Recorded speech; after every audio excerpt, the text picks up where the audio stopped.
चलो एक पजल से शुरू करते हैं। एक ऐसी पहेली जिसका जवाब ट्रस्ट मी आपको न्यूज़पेपर हेडलाइंस में तो बिल्कुल नहीं मिलेगा। सो जब भी हम पाकिस्तान और तालिबान के बारे में सोचते हैं एक ही में जाती है, right? Allies, supporters.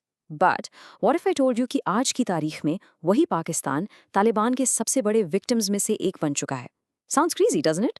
And look, ये सिर्फ हवा में बातें नहीं हैं। The numbers tell a shocking story. जब से तालिबान ने अफगानिस्तान में पावर टेक ओवर किया है, पाकिस्तान के अंदर terrorist attacks have sky rocketed more than 50%।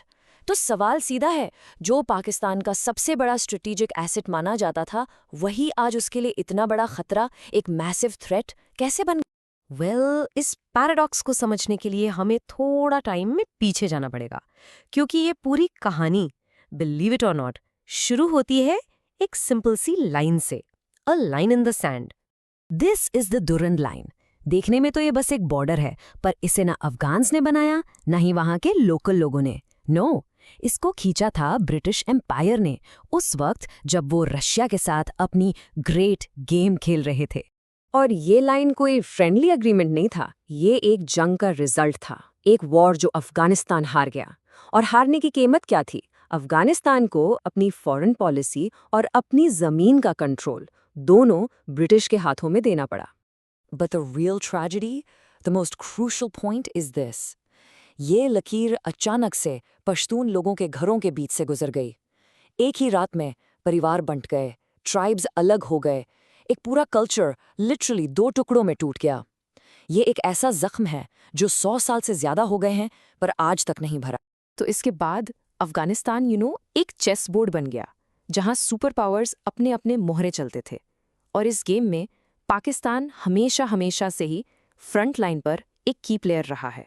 देखो, पहले सोवियट्स आते हैं, तो पाकिस्तान अमेरिका के साथ मिलकर मुजाहिदीन फाइटर्स को बैक करता है। फिर फास्ट फॉरवर्ड 2 डेकेड्स, अमेरिका आ जाता है, और इस बार पाकिस्तान के अंदर से ही कुछ लोग तालिबान को बैक करते हैं। Same playbook, different players. The game remained the same. And the result? Predictable. दोनों सुपर पावर्स एवेंचुअली चली जाती हैं, और पीछे क्या छोड़ जाती हैं? Chaos, एक massive power vacuum. It's a tragic pattern, a cycle that Afghans have seen over and over again.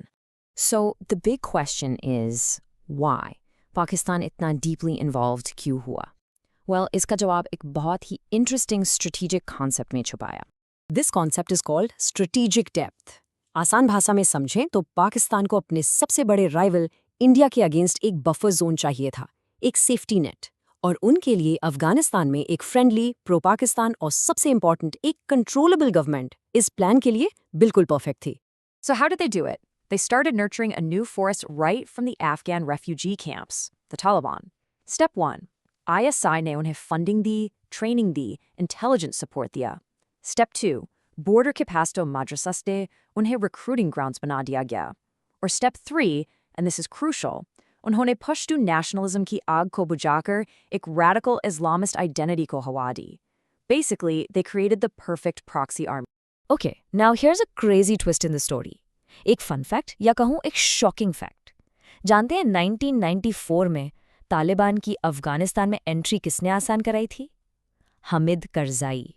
Yes, the very same Hamid Karzai जो बाद में यूएस बैक्ड प्रेसिडेंट बने।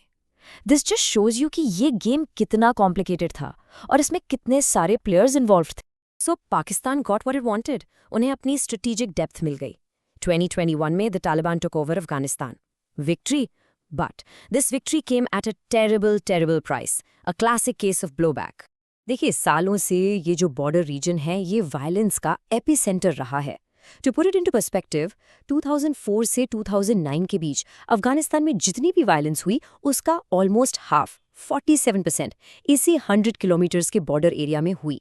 ये एक सेफ हेवन था, एक लॉन्च पैड था इंसर्जेंट्स के लिए। And now the chickens have come home to roost. Afghan Taliban की जीत ने पाकिस्तानी तालिबान यानी टीटीपी को एम्बोल्डन कर दिया है। उनका गोल अब क्लियर है, पाकिस्तान में भी वैसा ही इस्लामिक स्टेट बनाना। और यहाँ सबसे बड़ा ट्विस्ट आता है। Remember the Durand line? TTP उस बॉर्डर को मानता ही नहीं। उनके लिए तो ये एक ऐसी लकीर है जिसे अंग्रेजों ने उनके लोगों को बांटने के लिए खींचा था। So now they're not just attacking the Pakistani state, they're literally tearing down the border fence. So, We're back where we started. That paradox we talked about, well, it's tragically clear now, isn't it?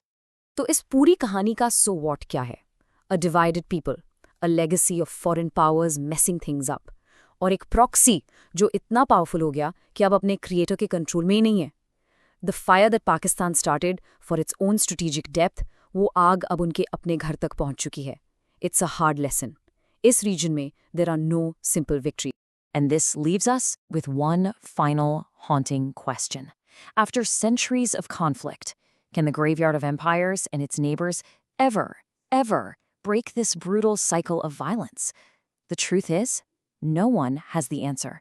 और इस एक सवाल पर millions of lives hang in the balance.